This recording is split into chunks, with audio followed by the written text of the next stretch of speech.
Hi friends, అందరికీ నమస్తే. Welcome to ఇల్లాలి ప్రపంచం byధనశ. శ్రీ. అందరూ ఎలా ఉన్నారండి? బాగున్నారా? నేను చాలా బాగున్నాను. మీరందరూ కూడా చాలా చాలా బాగుండాలి మనస్ఫూర్తిగా కోరుకుంటూ ఈరోజు సరదాగా ఒక చిన్న వీడియో అయితే అప్లోడ్ చేస్తున్నాను. అదేంటి అంటే, మన ఓ బేబీ సినిమాలో సమంత గారు ఇంకా లక్ష్మి గారు చెప్తారు కదా, చేపల పులుసు నీచు వాసన రాకుండా వండడం. అదేంటంటారు, అల్లం, వెల్లుల్లి, జీలకర్ర, ధనియాలు నూరేసి పులుసుతోనే ముక్కలు మగ్గేస్తే రుచి బాగుంటుంది, నీచు వాసన రాదు అనేసి. సో ఆ స్టైల్లో ఒకసారి ట్రై చేశానండి సరదాగా. కానీ టేస్ట్ మాత్రం చాలా చాలా బాగుంది. వాళ్ళు ఎలా చెప్పారో అలాగే ఉంది. అంటే అంటారు కదా, పెద్దలు చెప్పింది అన్నీ ఏదైనా కరెక్ట్ చెప్తారని. సో చాలా చాలా బాగుంది. అది ట్రై చేశాను, అది అందరితో షేర్ చేస్తున్నాను అండి. మీరు కూడా ఒకసారి ట్రై చేయండి. ఇప్పుడు వీడియోలోకి వెళ్ళిపోదాము.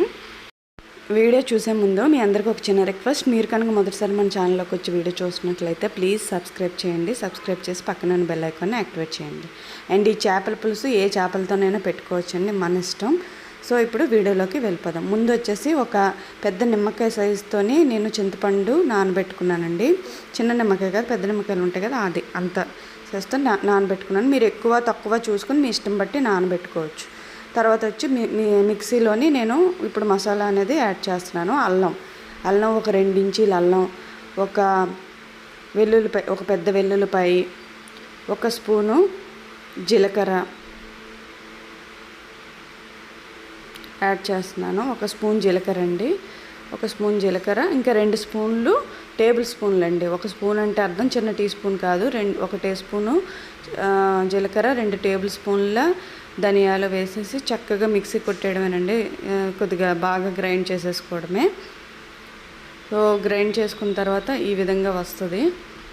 మంచి స్మెల్ వస్తుందండి, చాలా బాగుంటుంది ఈ మసాలా పేస్ట్. ఇప్పుడు బాగా దిట్టంగా ఉన్న చేపల పులుసు ఇప్పుడే ఏంటంటే కొద్దిగా దలసరిగా ఉన్న కళాయిలో కానీ లేదా ప్యాన్లో కానీ చేసుకుంటే బాగుంటుంది అనమాట. ఒక 3 ఉల్లిపాయలండి. చిన్న ఉల్లిపాయలు అయితే 3, పెద్దవి అయితే 2 అనమాట. 2 ఉల్లిపాయలు మనకి ఇష్టం వచ్చిన సైజులో కట్ చేసుకోవచ్చు.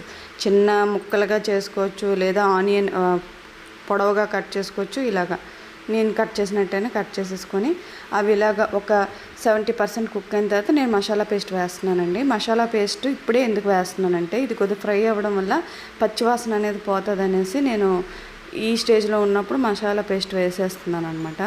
ఇది బాగా వాసన అంతా పోయేంత వరకు బాగా ఫ్రై చేసుకుంటే మంచి అరోమా వస్తుంది. ఆ టైంలోనే ఇంకా ఆపేయడమే, ఫ్రై చేయడం ఆపేసి నేను పచ్చిమిరపకాయలు వేసుకుంటున్నాను.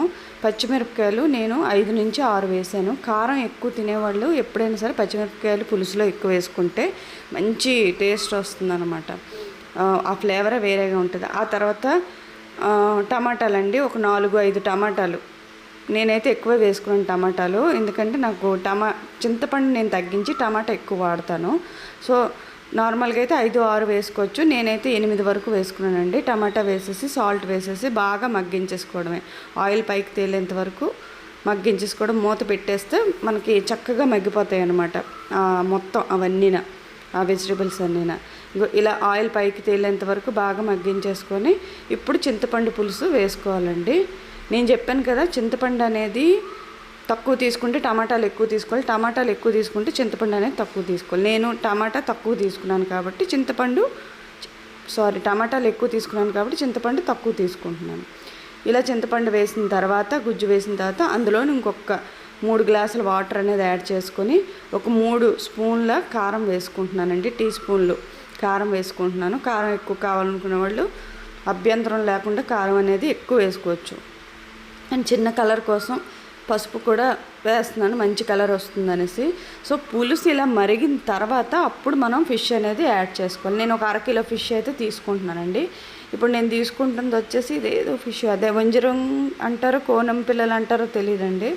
ఫిష్ యాడ్ చేస్తున్నాను. మన ఇష్టం, చెప్తున్నాను కదా, ఏదైనా ఫిష్ మన ఇష్టం యాడ్ చేసుకోవచ్చు. కొంతమంది ఏంటంటే ఫిష్ ఫ్రై చేసి ఉప్పు కారం వేసి లైట్గా ఫ్రై చేసి కూడా యాడ్ చేస్తారు.